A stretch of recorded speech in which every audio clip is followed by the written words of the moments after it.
All right, Bruchim Abayim Lechulam. Welcome everybody to Kehilat Derech HaYashar's teaching portion of our services today. So glad you've chosen to join us today, and we are in Parashat Lecha. Lecha, the journey of the soul is what I've titled this message today. Without any further ado, let's just go ahead and get started with the blessing. Baruch atah Adonai Eloheinu melech haolam asher kitshanu b'mitzvotav v'tzivanu la'asok b'divrei Torah. Blessed are you, Lord our God, King of the universe, who has sanctified us by your commandments, commanded us to study your Torah. And we begin Genesis chapter 12, verses 1 through 4. Vayomer Adonai el Avram. Now the Lord said to Abram, get out of your country, from your family and from your father's house, to a land that I will show you. I will make you a great nation. I will bless you and make your name great, and you shall be a blessing. I will bless those who bless you. I will curse him who curses you. And in you all the families of the earth shall be blessed. So Abram departed as the Lord had spoken to him, and Lot went with him. And Abram was 75 years old when he departed from Haran. So what I wanted to talk about today is the fact that within every journey, hidden within every journey that every soul must take, one that begins in the depths of one's own being is where this journey begins. Every journey we go, it has to begin inside of ourselves. When God spoke to Abram and said, Lech Lecha, go forth, he was not sending him to a distant land. In the Parashat, yes, that's what he was doing. However, if you dig deeper, God was calling Abram to an uncharted territory of his self. Beneath the surface of the command lies this mystery. The divine summons to the soul to leave its familiar confines, to break away from this inherited illusions that we have picked up in our life. To rediscover that spark of eternity buried within the confines of the human experience, where we are, and the creation of God and the placing of his soul within us oftentimes gets buried in the homes that we grow up in, the lives that we tend to lead, the community or the environment, political or cultural, that we might live in. This gets buried. So every year we come around to this Torah portion called Lech Lecha. It's a reminder for us to take an inventory, take stock, to return back to our own selves. What if Abram's physical steps across the desert were only shadows and a picture of this internal inner pilgrimage, one that every believer must eventually walk? Okay, so it's a pattern for us to look at the walk that we have and to look at the inner workings of our own lives. But see, here's the thing. The inner path is never solitary, nor is it without danger. Traveling beside Abram was Lot. Lot came along with him. He was a companion by blood, but a stranger in the spirit. The sages saw in him more than a nephew. As a matter of fact, Rabbi Nachman revealed that Lot is the embodiment of the Yetzer Hara, of the evil inclination. It's the subtle voice of self-interest that journeys right along with holiness until the light becomes too bright to bear. So the tension between Abram and Lot is the tension that actually is existent in all of us. It's the battle between the divine calling and human desire, between our covenant consciousness and ego's counterfeit light. Okay, until that inner separation occurs, until we can distinguish between light and darkness, which we do in Havdalah.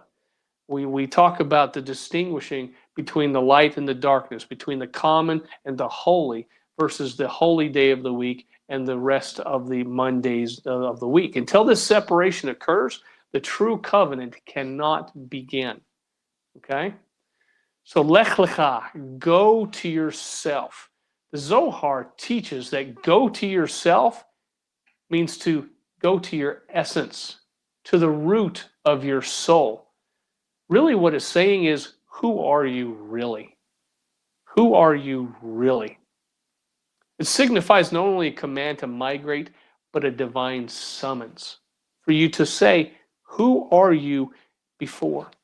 I've known people in their life, they can't figure out who they are.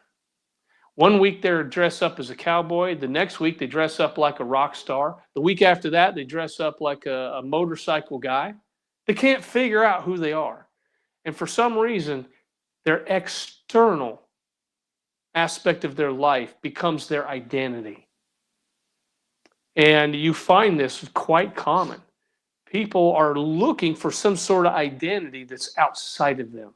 How can I fit into this culture in which I live? How can I dress to be a part of? How can I dress to be cool? How can I get things in my life that are going to bring attention to me so that I can feel like I matter? But the aspect of the Torah is not about an external, it's about an internal.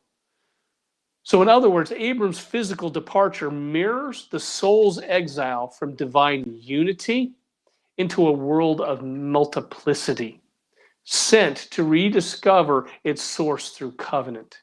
Okay? Abram came from, and if you can picture this, in terms of unity into a world of multiplicity.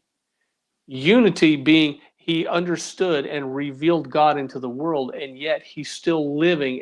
He went out into a world of multiplicity, a world of idolatry, a world that does not venerate God as holy, as being the creator of the universe. Okay? So in deeper terms, if you think about this, creation unfolds through successive contractions. It's called tzimtzum, tzimtzumim. It's contractions. It's the contractions of the divine light in the very beginning. When the very first words that were spoken was Yehi Or, let there be light, Vayhi Or, and there was light. These are the very first words that are ever spoken within the Torah, and this light then is concealed. And that is the idea of the contractions of Tzimtzum. The contractions means that this light is being concealed. It's being veiled. So what's happening is that in the beginning, there was only God. That's it. God is echad. He's a unity. There is no multiplicity in him whatsoever. That every aspect of God is completely and totally fused with the other to where there's no multiplicity within him. Man has multiplicity. Man can say one thing out of his mouth and mean something else. Man can say he's going to do something with absolutely no intention of doing it. God, on the other hand, is not that way. What God says, he does. However, there is the aspect of prophecy that if it's a prophecy of destruction, it depends on the people as to whether or not they do teshuvah, repent, then God will relent from bringing that. But that is an aspect that God lays in man's hands. He says, if you will turn from your ways, I will not bring the destruction. Okay? So we're talking about divine unity. And this unity gets concealed through the process of divine contractions or concealment. The higher world of Atzilut, one of the highest levels of the worlds. We've got 5 levels of world, right? We've got the Asiyah, then we've got the world of formation with Yetzirah, then above that is Beriah, then we have Atzilut, and ultimately Adam Kadmon, where God is. And so this higher world of Atzilut, which is just below Adam Kadmon, is one of pure oneness. Adam Kadmon is exactly where God is. It's his essence, which no man can know. But then this very first world that was created was a concealing of the divine light in the world of Atzilut. It's one of pure oneness with the essence of God. It's the Or Ein Sof, the light of the infinite one. And it's still clothed in transparent vessels. Okay? This light is still transparent. It hasn't been completely covered, but it's still separate from the oneness of God. It's the very first level of the multiplicity or the concealing of God to bring about the appearance of multiplicity. Trust me, I'm gonna explain this and wrap this up for you, okay? But as that light from the very first level of Atzilut, as it begins to descend through the different levels of worlds, the vessels then thicken. As you can think of them almost as an onion. They're almost somewhat transparent in the thinner skin, but as you put more skins, then it starts to cover and conceal and veil what's on the inside. So think of these lower levels of the world as conscious fragments, and that is how we went from a God who is echad, a total unity, into a world of multiplicity. That's why I exist, you exist, things else exist outside of God is because of this covering. So this realm of diversity is called the world of multiplicity because divine simplicity became refracted into countless forms or distinctions and opposites, male and female, light and darkness, sacred and profane, soul and body. You guys are following with me? There was a divine unity, and it came into a world of multiplicity. It is the world where duality reigns and where unity of the Creator is no longer self-evident, but must be discovered through choice and through faith. We live in a world where we have to discover this. It's not that God is just showing it to us and we have to obey it. Man has to make the choice in order to discover this unity within the world. And the human soul, a spark of the infinite, experiences this separation and longing from God.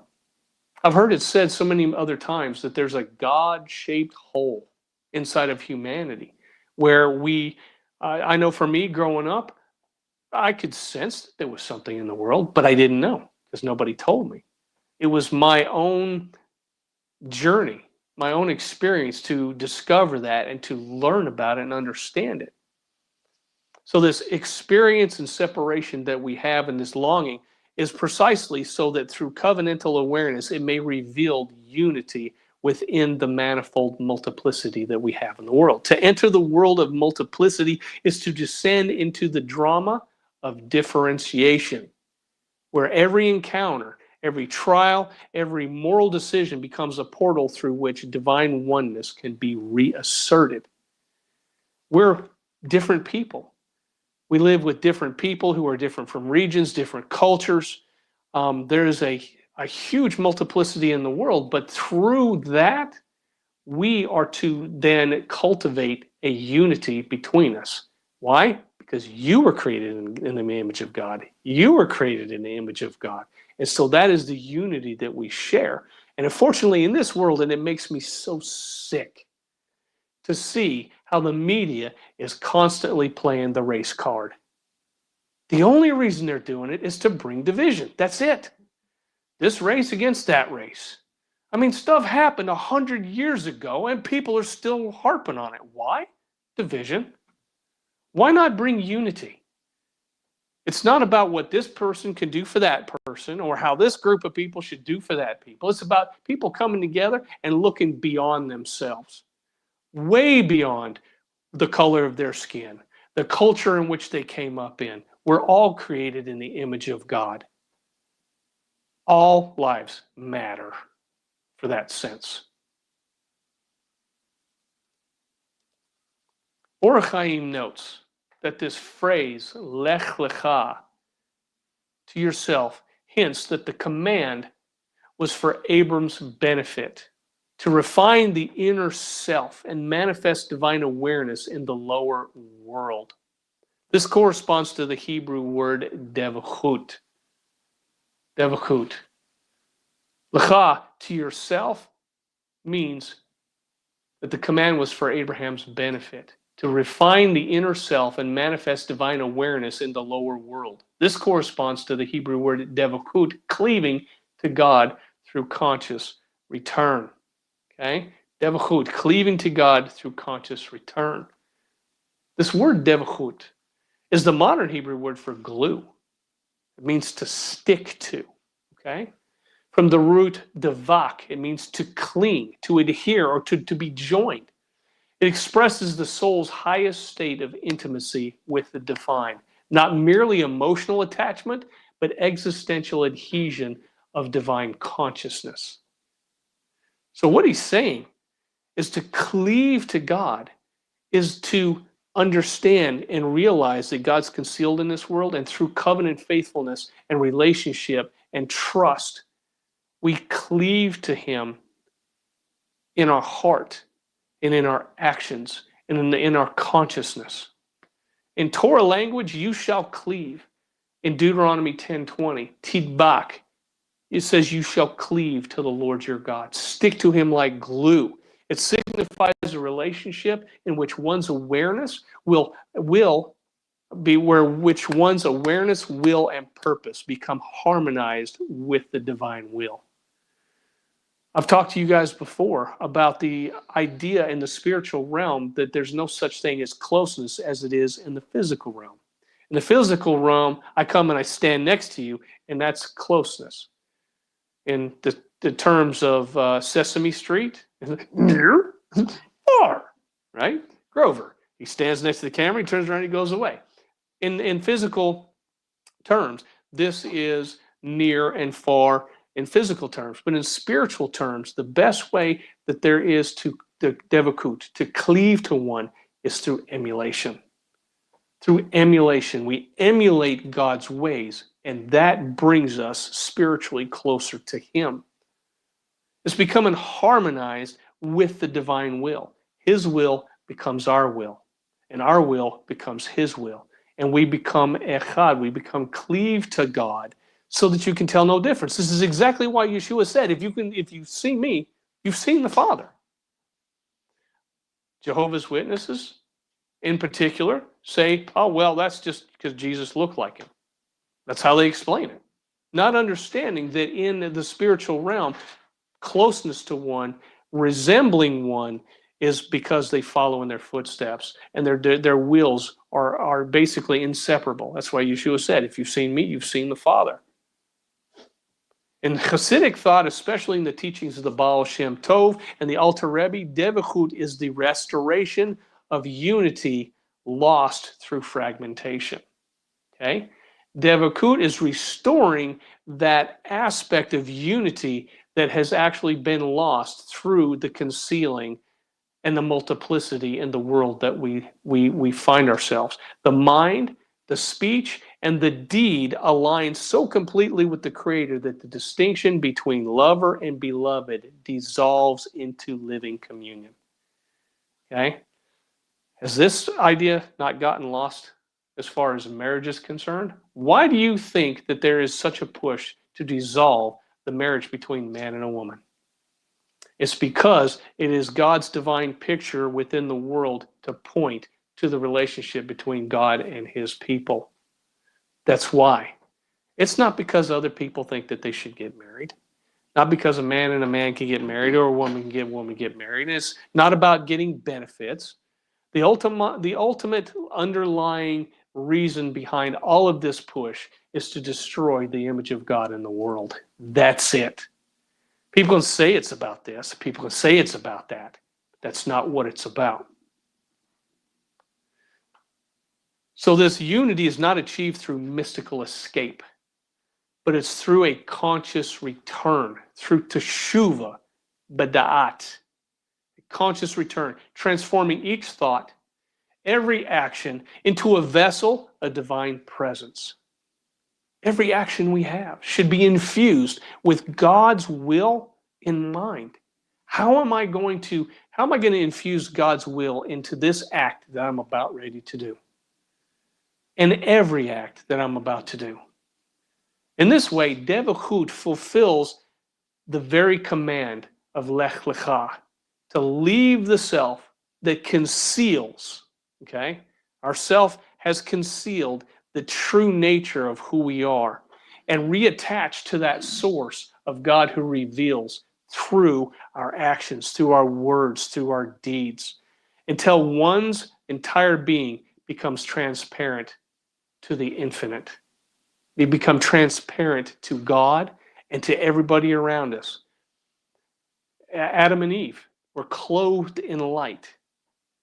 Although there was nobody else around to see it, they were clothed in light. And what happened is when they sinned, that light went out. And that's exactly why Adam said, I was naked and I was afraid. And God said, who told you you were naked? Right? How did you know that? Well, because that light, that divine light that they were clothed in, went out because of the blemish of sin. So how do we then become transparent again? Well, easy, teshuva. Get away from sin. Get away from those things that are blemishing and concealing the spark of God within us. There's many levels of richness in this concept of devakut. I'm going to show you an absolutely amazing hidden aspect of pertaining to cleaving to God. The standard numerical value of the word devakut is 512. When you add up each of the letters, it equals 512. However, there's another level of interpretation. It is called milui, expansion. You take each of the Hebrew letters and you write it out as the word. So the dalet in the beginning of devakut becomes dalet, dalet, lamed, tav. Beit becomes bet, yod, tav. Kof, kof, vav, pei. And so on down. And once you expand it out into its expanded spellings, then you get the number 1451. To take that even further, you reduce it down. You remember math, you take your fractions or your numbers and you reduce it down. So you would reduce 1 plus 4 plus 5 plus 1 equals 11. Then to reduce it even further is 1 plus 1 equals 2. We've reduced 512 that expanded out into 1451 down to 11 and reduced it all the way down to 2. What does this tell us? The number of achdut, 2, is unity born from duality. It's unity born from duality. This miracle descent mirrors the essence of devakut itself, the movement from multiplicity toward union. God is echad in the beginning. He concealed himself through the process of tzimtzum. There become multiplicity in the world, and guess what? It's coming right back around to unity again. God started out as unity, concealed it, and now man has to figure out and understand that God is unity, and how are we going to create unity within oneself? And it's born out of multiplicity. The number 2 signifies the mystery of covenant. Okay? The number 2 signifies the mystery of covenant. The joining of 2 distinct beings who through love become one. You ever wonder why it is that in the beginning, the sages say that Adam and Eve were created as one being who were back to back facing away from each other, and God split them down the middle, turned them to face each other, and says, now it's your turn to become echad. This is the spiritual principle embodied in Bereshit 2:24. And he shall cleave, that's that term, devak, that I've been explaining to you, to his wife, and they shall become one flesh. We reduce the word devakut down into 2, multiplicity or duality, and then he turns around and says, you 2 must become basar echad, one flesh. The act of cleaving transforms separation into harmony. Duality becomes the vessel for unity. You have one and you have the other. This becomes the catalyst to become echad, to become one. The hidden numerical value and structure of devakut reveals that oneness with the divine does not erase distinction, but it sanctifies it. One of the biggest problems between husbands and wives in relationship is that they're different. And they can't seem to work within the differences. One says go left, the other one goes right, and the next thing you know, they ain't speaking to each other for a week. Because the differences seem to get in the way. But God says, no, that's not the point. I made you different for a reason, because you're two sides of the same coin. One may see it this way, one may see it that way, and now you have to work to become echad. You've got to work through that in order to use and utilize the strengths and get past the weaknesses of one another. This is what divine unity is all about. This is what becoming echad means. Unity brings differences into harmony and works together to accomplish a common goal. Yeshua's call, whoever would come after me must deny himself, expresses the exact same truth. Spiritual ascent begins with leaving one's inherited identity to rediscover their divine purpose. So the soul begins in achdut, oneness. There is a chamber of souls in the heavens, and whenever there is a new body created in the earth through procreation, God sends that soul down to inhabit the body. And what happens is it leaves achdut and comes into a world of change, a world of duality, a world of multiplicity. Abram's command to leave your land, your birthplace, and your father's house, it encodes this descent. It helps us to understand this. The land, Eretz Yisrael, shares the same root with the word ratz, or ratzon. It means the will or desire. And the instruction implies, leave your lower will and seek my higher will. Right? Leave the land, Eretz. Get outside of the physicality. That is what Eretz is. Land is physicality, but hidden in that word is the word ratzon, the will. Leave the land and go up to his higher will. Birthplace signifies the habitual patterns of the natural soul. What are we naturally inclined to do, and how are we supposed to get away from it? Father's house symbolizes inherited paradigms of ego and attachment. So Abraham's call dramatizes the soul's task to separate from the illusion of autonomy, separation, multiplicity, and awaken to divine covenantal consciousness, which pushes the narrative echadness, if you want to use that. Turn towards unity, unified relationship. As the divine light descends from unity into multiplicity, it does not merely fragment the cosmos. It doesn't turn everything into lots of differentiated particles, but it also divides the human heart as well. The same polarity that separates the upper and the lower worlds unfolds within our own self. Within every Abrahamic call lies a shadow of a companion, okay? And that is Lot. That aspect of self drawn towards the lush plain of desire. If you can remember in the Torah portion, they said, let's separate from each other. He says, if you go right, I'll go left. If I go right, you go left, vice versa. And what did Lot do? He raised his eyes, looked up around, and saw the land of Sodom and Gomorrah. Said, oh, what a wonderful place that looks. Well-watered, green, and lush. Oh, there must be lots of rest and relaxation there. That place must be full of all kinds of delicacies and all kinds of pleasures and ways to fulfill your desires. That's where he decided to drift towards. He was fascinated by the reflections of this divine beauty and material form. So the descent from achdut, oneness, into multiplicity becomes personal. It is the birth of the inner tension between spirit and flesh, self-transcendence and self-indulgence. We have this war going on. Paul calls it the flesh. Galatians chapter 5 says the flesh wars against the spirit and the spirit against the flesh.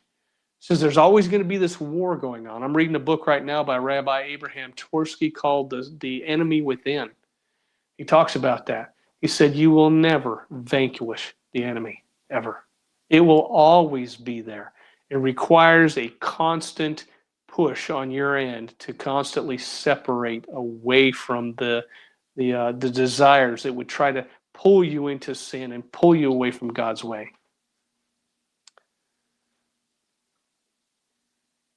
In this way, the cosmological rift, the idea of multiplicity, duplicity in the world, it becomes psychological.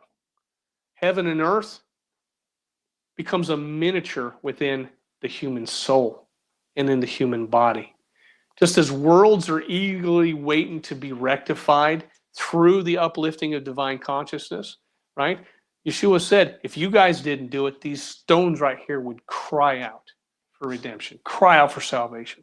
All of creation is crying out for redemption because of the sin that entered into the world.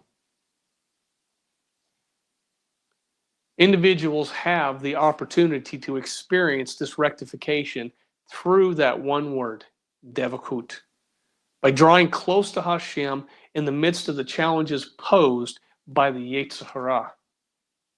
Rabbi Nachman of Breslev said this: Lot is the embodiment of the Yetzer Hara, the self-seeking impulse that clings to holiness but is unwilling to be transformed by it. So Abraham represents the Spirit of God, the neshama of God. It's the divine soul that's placed within us. It's pure faith and covenantal awareness.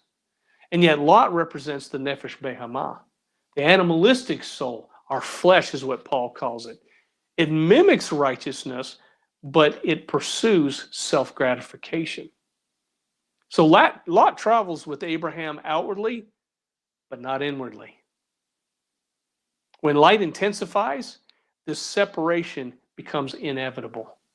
Whenever we feed our neshama, feed our intellectual soul, our soul that was given to us by God, whenever we feed that, then guess what? The Yetzer Hara, the flesh, has to submit. It has to move away from that light. In Genesis 13:9, it says, separate yourself, I pray thee, from me. Is what Abraham told Lot. Separate yourself. Get away from me. This symbolizes this inner purification that must occur before covenantal revelation. If you remember in Genesis 12:13, Abraham hasn't received the covenant yet. He hasn't gone through the covenant of the parts yet. So through this process, Abraham is separating away from the materialistic pull and the push. And he tells Lot to separate yourself from me. The divine soul cannot ascend while the Yetzer Hara maintains attachment. Okay? You can't go up if you've got something hanging on your leg and trying to pull you down. Rabbi Nassim, who was a disciple of the Alter Rebbe, says Lot is like a klipa clinging to the fruit. When holiness ascends, the husk falls away. So too, Abram's covenant follows Lot's departure, illustrating the inner holiness demands discernment and separation. Listen to Rabbi, what is his name? Anava. He explained this early on in his life. He tells the story, so I'm not doing any Lashon Hara. It's public knowledge. He got in trouble, spent time in prison. He had no desire to live a godly life, and at a certain point he had a revelation, and he started to become religious. He became a follower, and he said before he would ever put a kippah on his head or ever grow a beard out, he said there was things I had to rectify in my life first before he ever moved down that path. And so that's what he did. He spent 2 years just trying to clean up his language on how he spoke. And then he had to rectify this idea that he would tell anybody anything he thought they wanted to hear in order to make a buck. So he had to clean up his speech and clean up his intention and not lie. Analyze every aspect of his life before he would ever grow the beard or grow the payas out or put a kippah on his head or put on a black suit. He said, I need to get all the junk out first before I did that. So whenever that happens, whenever you begin to rise and your light begins to shine, the klipa has to move away. There has to be a discernment and separation. So once parted from Abram, Lot gravitates towards Sodom, the epitome of moral reversal and self-indulgence. Rebbe Nachman teaches that when the Yetzer Hara detaches from holiness, it inevitably seeks its own Sodom, the realm where ego reigns unchallenged. It goes after whatever it wants. It does whatever it wants. And yet Abraham's later rescue of Lot, this is an important point.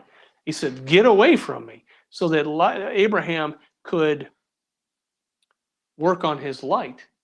He later goes and rescues Lot in Genesis 14. And what does this teach us? This demonstrates a compassion for the fallen aspects of oneself. The Sadiq, the righteous one, does not annihilate his lower drives, but he redeems their potential. Let me give you an example. One who is very crafty, who becomes a thief, knows human nature, knows how people get into patterns and how they would leave their home every day at a certain time and follow a certain path. He's observant. He's watching what's going on so that he can commit a crime. What if that person takes that exact same attribute that he has to be crafty and use it for good? That is redeeming the attributes of the Yetzer Hara. The Yetzer Hara gives us the drives to procreate. It gives us the drives to want money and to eat food. But it's the neshama, the spirit inside of us, that teaches us, no, you have to guide it. You have to send it down the right path. You have to redeem this potential. This is called birur hanitzotzot. Birur hanitzotzot, the refinement of the divine sparks that are hidden even within corruption. There's divine sparks that are hidden even in the corruption that we have. If we are manipulative of other human beings, find the good in that and use it for good. There is good aspects to every way. If you're going to manipulate somebody, manipulate them to the God of Abraham, Isaac, and Jacob. Okay? Don't manipulate them to your own will, to do your own bidding, to do what you want them to do. But use that aspect to push people towards serving God. When Abraham descends and rescues Lot from captivity, the Zohar and the Hasidic masters read this as more than a historical act. It's the righteous soul descending in mercy to redeem its fallen parts. Okay? The divine soul is descending down to redeem that which has fallen. Lot symbolizes the Yetzer Hara and the fragmented aspects of self that wander from divine consciousness. Yet Abraham does not abandon him. Okay? He descends, he arms himself, and retrieves what was lost. This is the archetype known as rachamim. It's compassion directed inward. It's the awareness of the true holiness that does not come from rejecting the broken, but redeeming it. This is exactly why we minister to other human beings. This is why we don't leave people to just die in their own filth. But you minister to them, you talk to them, you do what you can, because compassion says, I see everything you're going through is your own fault. You chose to put the needle in your arm. You chose to smoke the dope. You chose to drink the alcohol until your liver went out. But divine compassion says, I realize that you were under the burden of your Yetzer Hara. You did not have the capacity to fight against that evil inclination that drew you to these things and kept you in this. So what can I do to help you in ways? And there's only one way you can do that, and that is divine compassion, through rachamim. Care, concern. You might not ever change anything they ever do. However, the idea and the understanding that you even care about them and love them, even in the midst of what they're doing. There was a guy that I went to church with years ago, a former drug addict, got out of it, was very active in the church. He was singing in the choir. He told us a story one time. He said, I went back to my old neighborhood. He said, I had an old high school friend of mine who was still in that. And he said, I tracked him down, found him inside of a crack house, walked inside that crack house, knowing the dangers was going on, found his friend, and he said, look, he said, I come to take you out of here. We're going to go somewhere. We're going to go get something to eat or whatever. He goes to give him a hug. The guy was ashamed. He was ashamed. He said, don't touch me, man. I'm dirty. He said, I'm dirty. He said, I don't care. And he hugged him and showed love to this guy. And that story really stuck with me. It was divine compassion that says, you know what? I love you too much to leave you here. Even if I take you out, we go get something to eat, I showed you that I loved you. You might go back into it, but nonetheless, I've done my part. And who knows, that might have changed his life. That might have later on, he decided, hey, you know what? I'm going to get out of this. Who knows what that did? But that just showed a level of divine compassion that this man had for somebody who was still mired in their muck, in their dirt. Okay, so the soul contains both elements. It contains elevated sparks, which are the Nitzot Kedusha, and those that have fallen into concealment. The Tzaddik, the righteous one, by extension, every soul in the way of Abraham, every soul walking in the way of Abraham, must learn to retrieve these sparks with tenderness rather than condemnation. That's why the agnostic and the ascetic ways of the Catholic Church, putting rocks in your shoes, tying, binding fetters on your legs and whipping yourself, all that stuff, that is not tenderness and compassion. That is condemnation of the flesh, and that's wrong. That's not what the Torah teaches us. Harsh judgment, Deen, hardens what is fallen. Finding somebody who's mired in their sin and condemning them and yelling at them and passing judgment on them because of what they're in does only one thing. It hardens them against anything that you have to say. Compassion, rachamim, on the other hand, awakens it to repentance and return. This is why Paul says that God causes it to rain on the just and the unjust. Why? Because God knows that compassion and love for people, even if they're turning their face against him, turning their fist against him, that through his compassion and his mercy is still leaving room for teshuvah, room for turn. The Baal Shem Tov taught that even the lowest impulse, when embraced in awareness, can be transformed into fuel for divine service. The point is not to destroy the shadow. The point is to integrate it into the light. So the same dynamic is fulfilled perfectly in Messiah Yeshua. He descends to the realm of human frailty, not to condemn them, but to... For God did not send his Son into the world to condemn the world, but that the world would be saved through him. Okay? That's why we read about the love of Yeshua, the love of God, throughout the entire New Testament. He understands that harsh judgment does not rectify anything. It only serves to purify the conscience to a certain level, but there's a divine love that actually heals and brings the fallen sparks back. His compassion for the fallen mirrors Abraham's pursuit of Lot. He enters the captivity of sin and the realm of sin to reclaim these lost fragments. Devakut requires not only cleaving to Hashem in our loftier moments, but extending mercy extending mercy toward the disowned regions of our very own soul. Do we know what aspects of our soul are on the edges? Have we taken the time to think about it and say, what else do I need to redeem? Because I know for me, there's still places that need the redemption. So teshuvah is not escape, but it's the embrace. Love yourself. Yeshua said, love your neighbor as yourself. This insinuates that we are already loving ourselves. And when we love ourselves, what do? We take care of ourselves. We take showers. Hopefully most of us take showers. We groom our hair, brush our teeth. We take care of what God has given us. In the same way, in our spiritual aspect, we should look at those things that have fallen into disarray and bring them back into covenant unity. So to practice devakut in daily life is to live as Abraham lived, walking in covenantal awareness, showing mercy even towards one's inner exile. When a believer encounters weakness, anger, or temptation, the natural reflex is often rejection or shame.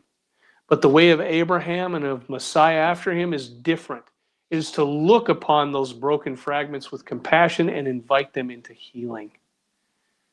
I'm the world's worst about when I do something wrong I ought not to do. I beat myself up. I deal with these feelings of frustration, shame, anger. But God says, no, that's not it. The feelings will be there. He said, but you can't operate in those feelings.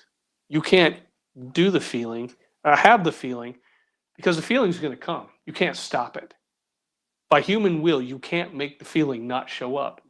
It's what you do after you have it. And that is the idea of redeeming these things. The way of Abraham is to have compassion upon them, invite them into a level of healing and say, let's take a look at you. Why do you exist? Why are you here? What am I going to do about it? In prayer, this means bringing even the most conflicted emotions before God without disguise. God's okay if you tell him you're angry. God's okay if you tell him you're frustrated. It's okay. In meditation or reflection, it means acknowledging the darker impulses of the heart as sparks waiting to be elevated. They're not enemies to be crushed. In action, it manifests as extending chesed toward others who mirror our own struggles. One of the biggest issues that the sages talk about is the reason that you might get mad at somebody because they're acting frustrated. It's because you get frustrated. What they're doing is they're mirroring your own attributes. And God allows us to see these things so that we might reflect upon ourselves. I mean, I can't tell you how many books of Musa I've read that explains that same thing. You see that attribute in other people because that's an attribute that is within your own self. And your job is not to fix it in other people. Your job is to fix it inside of you. So every act of mercy, every breath of forgiveness, every moment of honest awareness becomes a small rescue of Lot. It becomes an opportunity to rescue these things from the impurity that they find themselves. So spiritual maturity is not an escape from imperfection, but rather it's participation in redemption. The continual retrieval of the fallen self into unity with the divine. That's what spiritual maturity is. Spiritual maturity isn't, I'm going to ignore the fact that I get angry. I'm going to sweep it under the rug and act like it doesn't exist, because you know what that does? It just gives it opportunity to come back out, present itself, and then you have to deal with it all over again. It's through this continual looking at it, dealing with it. It's the retrieval of the fallen aspects of our lives and bringing it into unity with the divine. Yeshua said, be angry and sin not. He said, you're going to feel the attribute of anger. It's just going to happen. It'll never go away. He says, what you do with it, that is the important aspect. In Luke 15:20,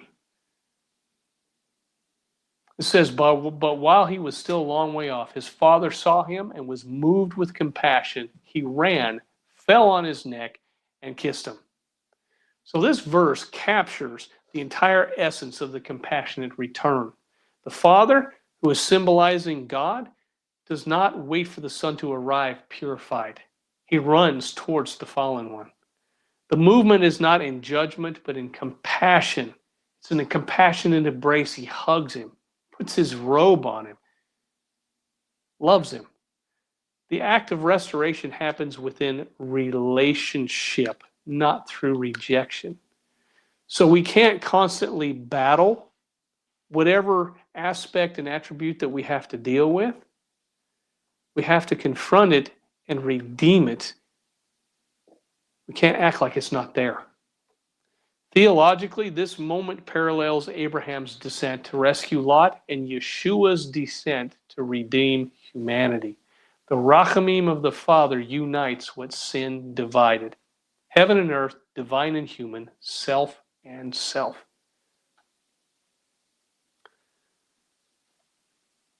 To get into a more deeper aspect of this, the soul's exile is not punishment.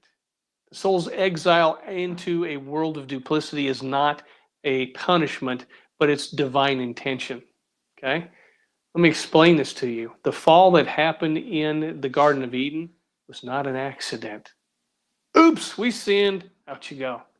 This was by divine design, by God. It's a descent for the sake of a greater ascent. Abram's journey exemplifies this very concept, a descent from heavenly light, Ur Kasdim, into earthly trials, culminating in reunion through a covenant. Right? Abraham was in his town in Ur Kasdim. He knew God. He was perfectly insulated. What he had to do is he had to leave and go travel throughout the other lands, from Ur Kasdim down to Haran, from Haran all the way down to Canaan, eventually from Canaan down to Egypt, and then back to Canaan. He had to leave this little insulated life that he was living and had to leave and go out into the world of multiplicity. And this became a means of trial through his life, but it culminated in a reunion through a covenant. Okay, so the Hasidic masters teach that each descent awakens a deeper compassion in the divine, enabling sparks trapped in darkness to be elevated. Messiah, Yeshua himself, embodies this completely, as we read in Philippians 2, verses 6-8, who being in the form of God did not consider it robbery to be equal with God, but made himself of no reputation, taking the form of a bondservant and coming in the likeness of men. And being found in appearance as a man, he humbled himself and became obedient to the point of death, even death on a cross. Yeshua left the comforts of heaven to descend down into a world of multiplicity and duality, a world concealed from the godliness. And he came down in compassion, covered himself in human flesh. The Derech HaYashar tells us that he was tempted in every way, just like man, yet he remained sinless. He's not a high priest who doesn't understand the trials and the tribulations that we deal with. He understands it completely. So Rebbe Nachman reveals through Lot that he's symbolic of the Yetzer Hara, and yet he still contains holy sparks. It's transformation, it's not destruction. The goal is not to kill the Yetzer Hara, but to elevate it. The Baal Shem Tov taught that every passion, even for worldly things, hides within a spark of longing for the infinite. Yeshua himself embodies this in Hebrews 4:15. He says, "For we do not have a high priest who cannot sympathize with our weaknesses, but was in all points tempted as we are, yet without sin."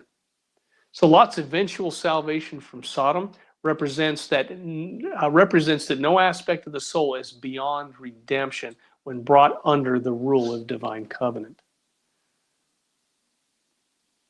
So Lech Lecha is not a story about departure, but it's a story of return. It's not about leaving this place. It's about returning to the unity and the covenant of the Creator. The soul leaves divine unity so it can freely choose to love God and thus return with a greater awareness. That's an absolutely amazing concept if you think about it.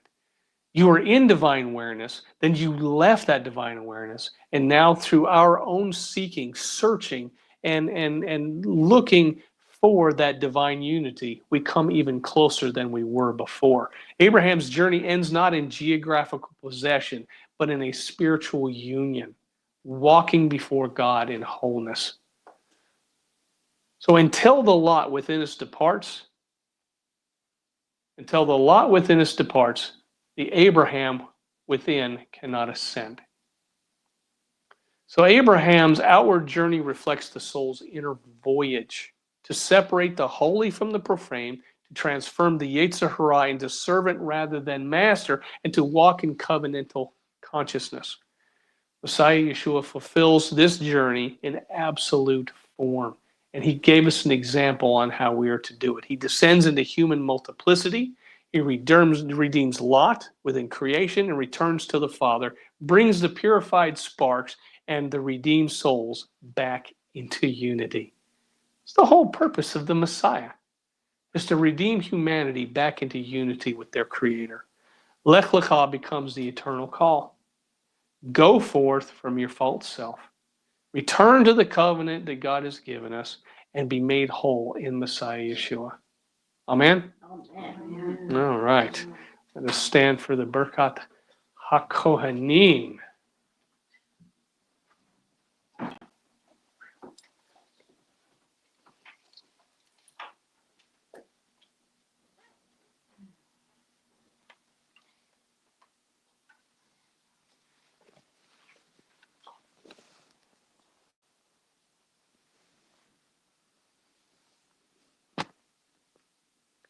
Yevorechecha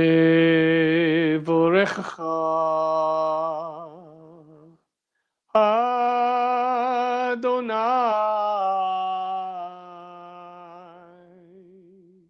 ve'yishmerecha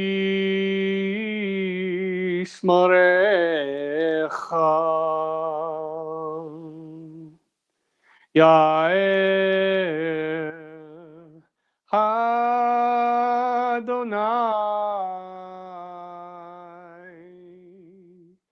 panav elecha v'chonecha Is Adonai panav elecha ve'yasem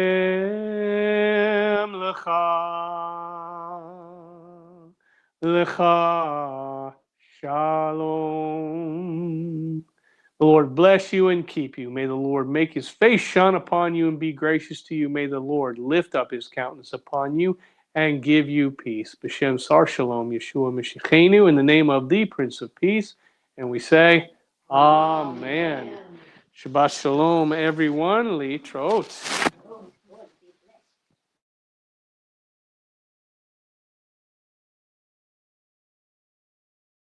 Testament wasn't written in a vacuum.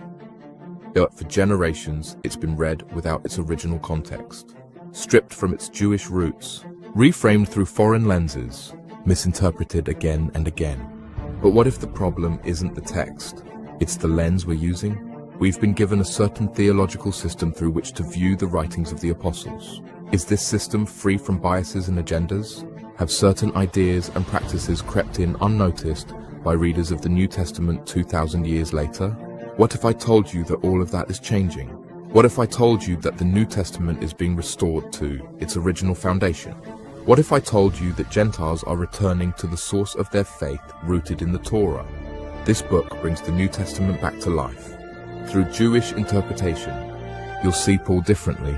Yeshua's teachings make more sense, and prophecy connects like never before. The Hijacked Covenant. Get your copy now.